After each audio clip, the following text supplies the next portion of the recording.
നിങ്ങൾക്ക് ദിനേശേട്ടൻ തരാനുള്ള പണം ഇത്. ഇനി ദിനേശേട്ടൻ അഴിച്ചുവിടണം.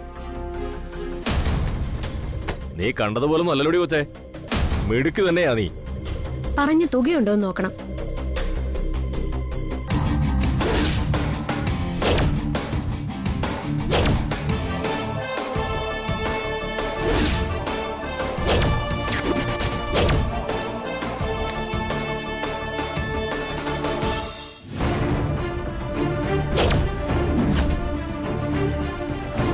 എന്താ 10 ലക്ഷം ഇല്ലേ?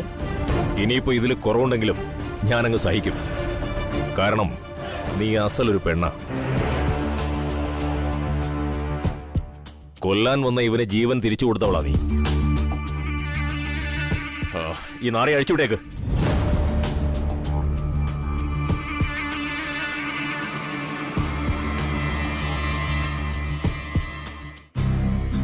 എന്താണ് നടക്കാൻ പോകുന്നതെന്ന് അറിഞ്ഞിട്ട് മതി അങ്ങോട്ട് ചെല്ലുന്ന.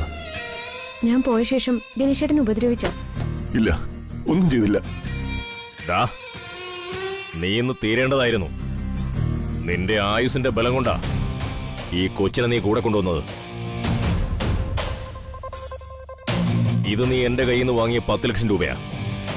ഇനി ഇതിന്റെ പലിശ 2 ലക്ഷം രൂപ കൂടി എനിക്ക് കിട്ടാനുണ്ട്.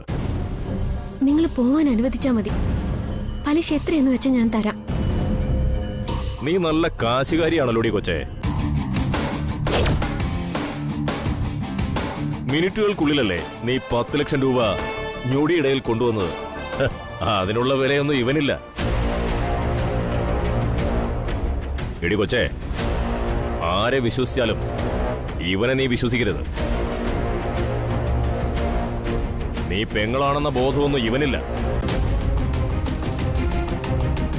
വെറും നാൽക്കാലിയാ ഇവൻ.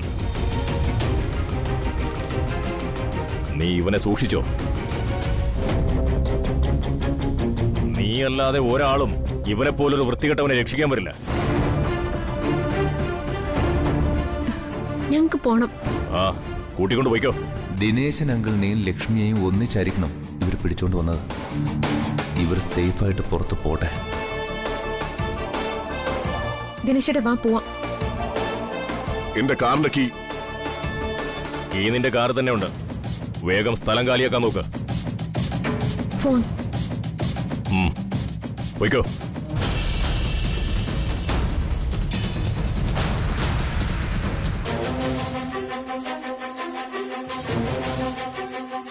അങ്ങോട്ട് മാറിക്കേ.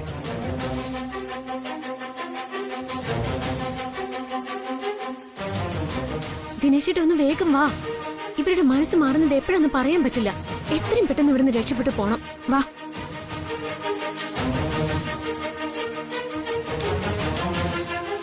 ഇത് 10 ലക്ഷം ഉണ്ടാവും അച്ചായ. ആ, വിശ്വസിക്കാവടാ. പുലിമടയിലേക്ക് പണവുമായി വന്നത് ഒരു സുന്ദരി പെണ്ണല്ലേ. തിരിച്ചു കിട്ടുമെന്ന് കരുതിയ മുതലല്ല.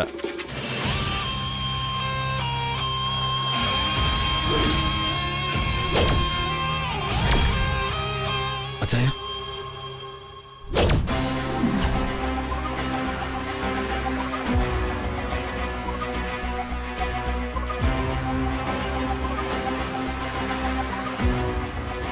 ആരാടാ നീ?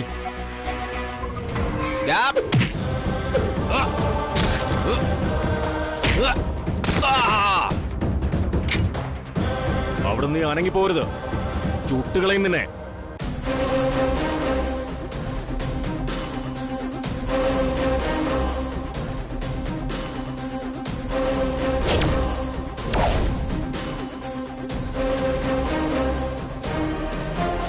ചങ്കുറപ്പുണ്ടെങ്കിൽ പൊട്ടിക്കട.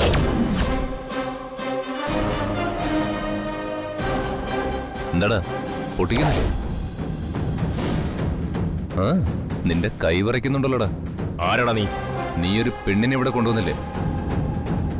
എന്റെ പെണ്ണാടാ അവള്.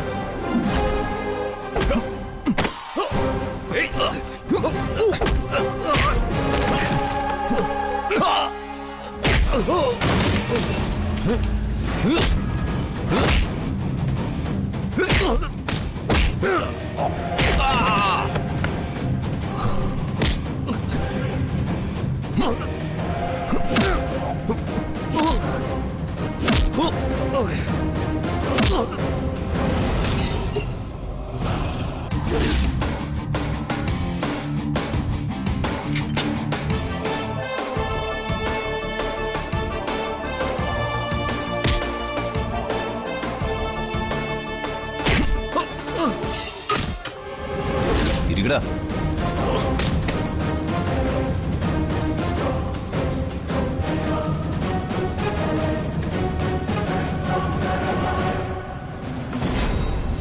കാര്യങ്ങൾ നിനക്കിപ്പോ ഏകദേശം മനസ്സിലായില്ലേ? ഇതേ ഞാൻ കൊടുത്തുവിട്ട പണം. പക്ഷെ അവൾ ഇങ്ങനൊരു കാര്യത്തിനാണെന്ന് മാത്രം എന്നോട് പറഞ്ഞില്ല. ഒരു പെണ്ണിന്റെ കയ്യിൽ 10 ലക്ഷം രൂപയും കൊടുത്തു വിട്ടിട്ട് എനിക്ക് വീട്ടിൽ പോയി ഇരിക്കാൻ പറ്റൂടാ?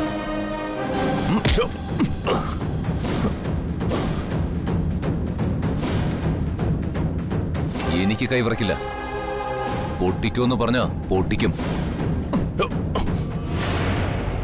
അയാള് നിനക്ക് കാശ് തരാനുണ്ടെന്ന് എനിക്ക് മനസ്സിലായി. നീ എന്തിനാണ് ഒരു പെണ്ണിനെ കരുവാക്കി കളിച്ചത്? ഞാൻ അവളെ തട്ടിക്കൊണ്ടുവന്നതല്ല. പിന്നെ എങ്ങനെയാണ് അവൾ ഇവിടെ എത്തിയത്? ക്ഷേത്രത്തിൽ പോയ പെണ്ണ. ദിനേശിനെ പൊക്കുമ്പോ അവന്റെ വണ്ടിയിൽ ആ പെങ്കൊച്ച് ബോധമില്ലാതെ കിടക്കുന്ന കാര്യം ഞങ്ങൾ അറിഞ്ഞില്ല. അവൻ എവിടെ നിന്നോ അവളെ മയക്കി കാറിന്റെ പിന്നിൽ കിടത്തിയിരുന്നു. അവിടുന്ന് ചിലപ്പോ താഴെ വീണ് കിടന്നിട്ടുണ്ടാവും. ബോധം തെളിഞ്ഞപ്പോ അകത്ത് കിടന്ന കാറിൽ നിന്ന് അവൾ സ്വയം കയറി വന്നതാ. അവള് പറഞ്ഞത് ദിനേശന്റെ പെങ്ങളാ അവളെന്നാ.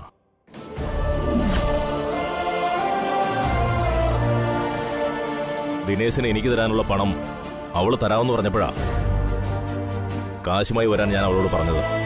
അതല്ലാതെ ഞാൻ അവളെ പിടിച്ചുകൊണ്ട് വന്നതല്ല. അങ്ങനെ ഒരു തറപ്പരിപാടി ഞാനിതുവരെ ചെയ്തിട്ടുമില്ല.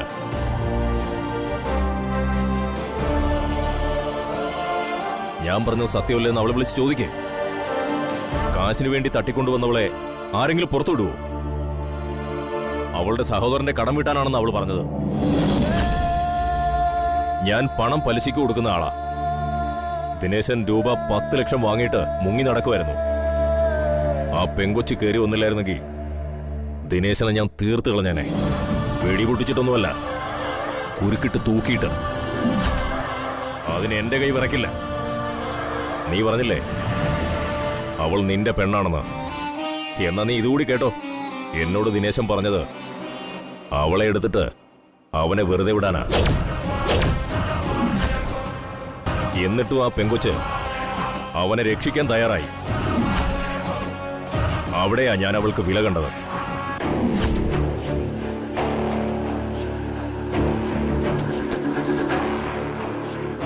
ഇത് നിന്റെ കാശാണെങ്കിൽ നീ കൊണ്ടുപോയിക്കോ. ദിനേശനെ ഞാൻ വെറുതെ വിടില്ല. ഞാൻ കാശ് കൊടുത്തിട്ടുണ്ടെങ്കിൽ വാങ്ങാനും എനിക്കറിയാം.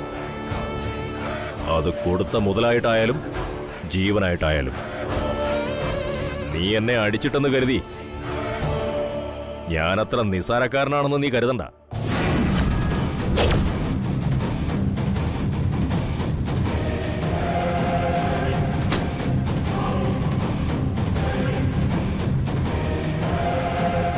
നിനക്ക് കിട്ടാനുള്ളത് കിട്ടിയില്ലേ? ഇനി ആ ദിനേശനെ വിട്ടേക്ക്. ഇനി ഇതുപോലെ കാണാതിരുന്ന നിനക്ക് കൊള്ളാം.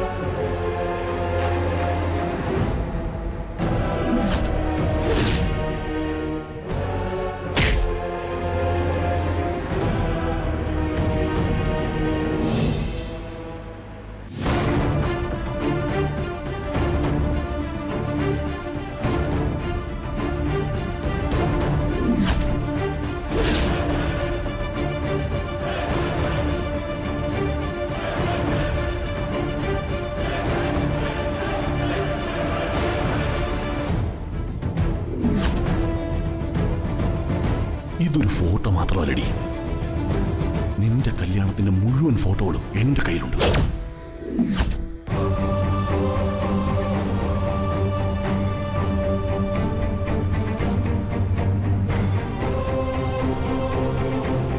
ഇന്ന് രാത്രി ഞാൻ നിന്നെ ഫോണിൽ വിളിക്കും. നീ ടെറസിൽ വരണം. നീ വന്നില്ലെങ്കിൽ നാളെ ഞാൻ എല്ലാവരെയും വിളിച്ചുകൂട്ടി നീ ആരാണെന്ന് വെളിപ്പെടുത്തും.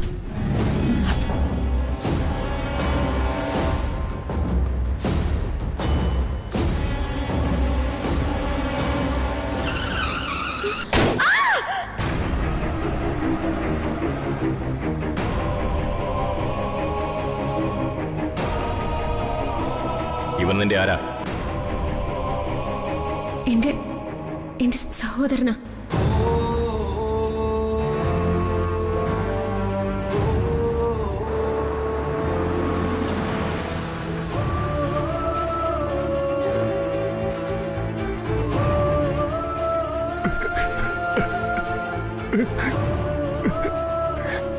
ദിനേശേട്ടാ, ഇനി എന്തിനാ സങ്കടപ്പെടുന്നേ? അയാൾക്ക് കൊടുക്കാനുള്ള പണം കൊടുത്തല്ലോ.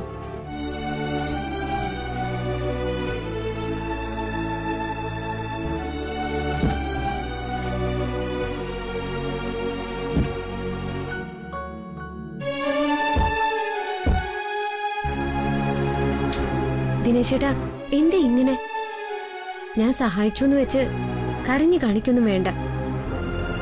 എന്നെ ദിനേശേട്ടൻ തട്ടിക്കൊണ്ടുപോയ കാര്യം ഞാൻ വീട്ടിൽ ചെന്ന് ആരോടും പറയാനും പോകുന്നില്ല. അതോർത്ത് ദിനേശേട്ടൻ പേടിക്കണ്ട. എന്നോട് ക്ഷമിക്കമ്മു. നിന്നെ മനസ്സിലാക്കാതെ പോയ നീചനും നികൃഷ്ടനുമായി പോയി ഞാൻ. ശ്രീകുട്ടിയും കാവേരിയും ശ്രീദേവിയേട്ടത്തെയും അച്ഛനും ഒക്കെ എന്തുകൊണ്ടാണ് നിന്നെ ഇത്രയും സ്നേഹിക്കുന്നെന്ന് എനിക്ക് മനസ്സിലായി. നീ ആ വീട്ടില് എത്തുന്നതിന് മുമ്പ് കണ്ടുമുട്ടിയവനാ ഞാൻ. കൊടും ക്രൂരതയാ നിന്നോട് ഞാൻ ചെയ്തത്. സഞ്ജു ആ നിന്റെ കഴുത്തിൽ താലി കെട്ടിയെന്ന് അറിഞ്ഞിട്ടും നിന്നെ വെറുതെ വിടാൻ ഞാൻ തയ്യാറായില്ല. നിന്നെ മൂന്നാറിൽ വെച്ച് കാറിടിച്ചു കൊല്ലാൻ ഗൗതമിന്റെ കൂടെ ഞാനും ഉണ്ടായിരുന്നു. ഞാൻ ദിനേശേട്ടൻ ആ കാറിൽ കണ്ടതാ. എല്ലാം ഞാൻ മനസ്സിലടക്കി വെച്ചത് എന്നെ മോളെ പോലെ കരുതുന്ന കാവേരി ചേച്ചി ഓർത്താ.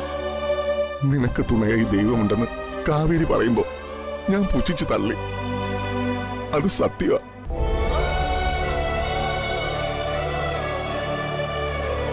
അലക്സ് എന്നെ തട്ടിക്കൊണ്ടു പോകാതിരുന്നെങ്കിൽ നിന്നെ ഞാൻ നശിപ്പിച്ചു കൊന്നുകളഞ്ഞ. നിന്നെ അവർ കാറിൽ കണ്ടിരുന്നില്ല. നിനക്ക് രക്ഷപ്പെട്ട് പോകാമായിരുന്നു. എന്തിനാ അമ്മു നീ അങ്ങോട്ട് വന്നത്? മരിക്കേണ്ടവർ തന്നെയാ ഞാൻ. കാറിൽ നിന്ന് ഇറങ്ങിയപ്പോ ഞാൻ ദിനേശേട്ടന്റെ നിലവിളി കേട്ടു. അത് കേട്ടില്ലെന്ന് നടിച്ച് രക്ഷപ്പെട്ടു പോവാൻ എനിക്ക് കഴിയില്ല. ജീവന് വേണ്ടി നിലവിളിക്കുന്നത് എന്റെ കാവേരി ചേച്ചിയുടെ ഭർത്താവാ. കാവേരി ചേച്ചി വിധവയായിട്ട് കാണാൻ എനിക്ക് കഴിയില്ല. കുറ്റബോധം കൊണ്ടാണോ മനസ്സിൽ മറ്റെന്തെങ്കിലും പ്ലാൻ ചെയ്ത് വെച്ചിട്ടാണോ ദിനേശേട്ടൻ ഇത് പറയുന്നതെന്ന് എനിക്കറിയില്ല. ഇനിയും എന്നെ സംശയിക്കുകയാണോ മോളെ? അത്ര പെട്ടെന്ന് മാറുന്ന മനസ്സല്ല ദിനേശേട്ടൻ്റെതെന്ന് എനിക്കറിയാം. നിങ്ങൾ വിളിച്ചപ്പോ ഞാൻ കേറിയത് ഒരു കുടുംബത്തെ നിങ്ങൾ ചതിക്കില്ല എന്ന് കരുതിയ. പക്ഷെ ശ്രീദേവി അമ്മ വീണെന്ന് പറയാൻ നിങ്ങൾക്കൊരു മടിയും ഉണ്ടായിരുന്നില്ല. ഒരു സഹോദരനെ പോലെ ആ നിമിഷം നിങ്ങളെ കണ്ടുപോയി. നിങ്ങൾ ആഗ്രഹിച്ചത് എന്റെ ശരീരത്തെയും ജീവനെയോ?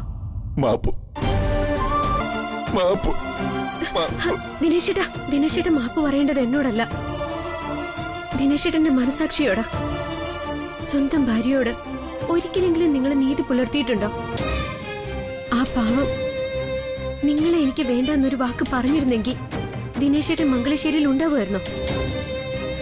താലി കിട്ടിയ പുരുഷന് എന്തൊക്കെ കുറ്റങ്ങളുണ്ടെങ്കിലും അവരതൊക്കെ സഹിച്ചു. ഭർത്താവിനെതിരെ ആരെങ്കിലും എന്തെങ്കിലും മോശമായി പറഞ്ഞ അവർക്കെതിരെ ആഞ്ഞടിച്ചു. ഇന്ന് നിങ്ങൾ എന്നോട് കാണിച്ചതറിഞ്ഞാലും കാവേരി ചേച്ചി നിങ്ങളോട് ക്ഷമിച്ചെന്ന് വരും. അങ്ങനെ ഒരു പെണ്ണിന്റെ ഭർത്താവായിരിക്കാൻ നിങ്ങൾക്ക് എന്ത് യോഗ്യതയുണ്ട്? അന്തസ്സുള്ള വലിയ കുടുംബത്തിലല്ലേ നിങ്ങൾ ജനിച്ചത്? അതുപോലൊരു കുടുംബത്തിൽ നിന്നല്ലേ നിങ്ങൾ പെണ്ണ് കെട്ടിയത്? എന്നിട്ടും അന്യന്റെ സ്വത്ത് കവരാനും മേശയിൽ നിന്നും മലമാരയിൽ നിന്നും പണം മോഷ്ടിക്കാനും എങ്ങനെ നിങ്ങൾക്ക് കഴിയുന്നു? ഞാനൊരു പുരുഷനാണ്. അഭിമാനത്തോടെയും അന്തസ്സോടെയും തലയുയർത്തി ജീവിക്കണമെന്നൊരു ചിന്ത നിങ്ങൾക്കില്ലേ? എന്തിനാണ് മറ്റുള്ളവർ നിങ്ങളെ ഒരു കള്ളനും കോമാളിയും കൊള്ളരുതാത്തവനുമായി മാറ്റി നിർത്തുന്നതെന്ന് ഒരു നിമിഷമെങ്കിലും ഓർത്തിട്ടുണ്ടോ? അങ്ങനെ ഒരു ചിന്ത മനസ്സിൽ വന്നിരുന്നെങ്കിൽ നിങ്ങൾ ഈ വിധ അധപ്പതിക്കില്ലായിരുന്നു. ഒരു കുഞ്ഞിന്റെ അമ്മയാവാനുള്ള കഴിവില്ലെന്ന് പറഞ്ഞ് നിങ്ങൾ ഭാര്യയെ കഴിവ് കെട്ടവളാക്കി. കാവേരി ചേച്ചിക്ക് ഒരു തകരാറുമില്ല. നിങ്ങൾക്കും ഇല്ലെന്നാ കാവേരി ചേച്ചി പറഞ്ഞത്. പിന്നെ എന്തുകൊണ്ടാ ദിനേശേട്ടാ ദൈവം നിങ്ങൾക്കൊരു കുഞ്ഞിനെ തരാത്തത്? അതിനുള്ള മറുപടി ഞാൻ തരാം.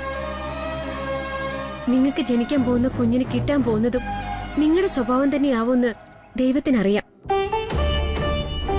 എത്ര ലക്ഷം രൂപയെ നിങ്ങൾ നശിപ്പിച്ചു കളഞ്ഞത്? ക്ലബിൽ പോയി ചീട്ട് കളിക്കുന്നതും മദ്യപിക്കുന്നതുമാണ് ആനന്ദമെന്ന് നിങ്ങൾ വിശ്വസിക്കുന്നുണ്ട്. അതൊന്നുമല്ല ദിനേശേട്ടാ ജീവിതാനന്ദം. ഏറ്റവും വലിയ സന്തോഷം കുടുംബം തന്നെയാ. ദിനേശേട്ടൻ കണ്ട ആനന്ദത്തിന് എത്ര കാലത്ത് ആയുസുണ്ട്? ഒന്ന് വീണു പോയാൽ തീർന്നില്ലേ? സ്വന്തം ഭാര്യയല്ലാതെ ആരെങ്കിലും ഒരാൾ നിങ്ങളെ ഓർത്ത് സഹതപിക്കോ? ഇല്ല ദിനേശേട്ടാ. ആർക്കും ഉപകാരപ്പെടാത്തവനായി നിങ്ങളെ അങ്ങ് എഴുതിത്തള്ളും. അനുഭവിക്കുന്നതെല്ലാം കർമ്മം ചെയ്തതിന്റെ ഫലമാ. സ്വയം സത്യങ്ങളെ തിരിച്ചറിയുന്ന ഒരു കാലം വരും. അന്നെല്ലാം നഷ്ടപ്പെട്ടിട്ടുണ്ടാവും. നിങ്ങളെപ്പോലെ ജീവിക്കുന്നവർക്ക് ദൈവം കരുതി വെച്ചിരിക്കുന്ന വിധി അതാ. തെറ്റുകൾ തിരുത്തി എനിക്ക് ജീവിച്ചു തുടങ്ങണം അമ്മു. പഴയ വഴിയിലേക്ക് ഞാൻ ഇനി ഒരിക്കലും തിരിച്ചു പോവില്ല. ഒരാൾ നന്നാവണമെന്ന് ആഗ്രഹിച്ച പോരാ, അയാൾക്കത് സ്വയം തോന്നണം. ദിനേശേട്ടൻ ഏത് വഴിയും തെരഞ്ഞെടുക്കാം. ഉപദേശിച്ച് ആരും ഇന്നുവരെ നന്നായിട്ടില്ല എന്ന് എന്റെ മുത്തശ്ശി പറയാറുണ്ട്. എനിക്ക് തിരിച്ചു പോകണം. ദിനേശേട്ടൻ വീട്ടിലേക്കാണെങ്കിൽ വണ്ടി വന്ന് കയറും. വൈകിയതിന് മറുപടിയായി സുരഭി സിസ്റ്ററെ കാണാൻ പോയെന്നാ ഞാൻ ചേച്ചിയോട് പറഞ്ഞത്.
അമ്മ തയ്യാറാവുന്നില്ല. എന്നാൽ അമ്മയ്ക്ക് സുഖക്കുറവൊന്നും തോന്നുന്നുമില്ല. അമ്മ നിന്നെ ഒഴിവാക്കാൻ ശ്രമിക്കുന്നു എന്ന് പറഞ്ഞ വിശ്വസിക്കാൻ പ്രയാസം അമ്മു. അത് നിന്റെ തോന്നല് മാത്രോ? അമ്മ ഏറ്റവും കൂടുതൽ സന്തോഷം അനുഭവിക്കുന്ന സമയമല്ലേ ഇത്? അത് നമ്മുടെ തെറ്റിദ്ധാരണയാ. അമ്മ സ്വയം ഒതുങ്ങിക്കൂടാനുള്ള ശ്രമത്തിലാ. ഞാൻ കാവേരി ചേച്ചിയോട് അകലെ കൂട്ടി ചോദിച്ചു. അപ്പോഴാ കാര്യങ്ങൾ വ്യക്തമായത്. എന്ത് കാര്യം? നീ വെറുതെ ഓരോന്നിന് ഓരോ അർത്ഥം കണ്ടെത്തരുത്. ഓരോ വർഷവും ആണ്ടുബലിയുടെ ചടങ്ങ് അടുത്തെത്തുമ്പോ അമ്മ ഇങ്ങനെയാണത്ര. കുറെ ദിവസം ആരോടും മിണ്ടാതെ മുറി തന്നെ ഇരിക്കും. നമുക്ക് ആ ചടങ്ങ് നടത്തണം അമ്മ. അച്ഛന്റെ മരണവുമായി ബന്ധപ്പെട്ട് എന്തൊക്കെ ദുരൂഹതകളുണ്ട്. നമ്മൾ ആദ്യം മനസ്സിലാക്കേണ്ടത് അതാ. അല്ലാതെ എന്ത് ചെയ്താലും ഫലം കാണില്ല. അതിവിടെ ആരും സ്വന്തമായി ഒന്നും പറയുന്നില്ലല്ലോ. നമ്മൾ എന്ത് ചെയ്യാനാ അമ്മു? അച്ഛന്റെ ഫോട്ടോ കാണുമ്പോ കവിതേച്ചി ഇത്രയും പ്രശ്നങ്ങൾ ഉണ്ടാക്കുന്നത് നമ്മൾ മനസ്സിലാക്കിയതിനേക്കാൾ വിഷയങ്ങൾ സംഭവിച്ചിട്ടുള്ളതുകൊണ്ടാ. അല്ലെങ്കിൽ ആ ഫോട്ടോ എടുത്ത് കവിതേച്ചി നിലത്തെറിയില്ലായിരുന്നു. നീ പറഞ്ഞത് കറക്റ്റാ അമ്മു.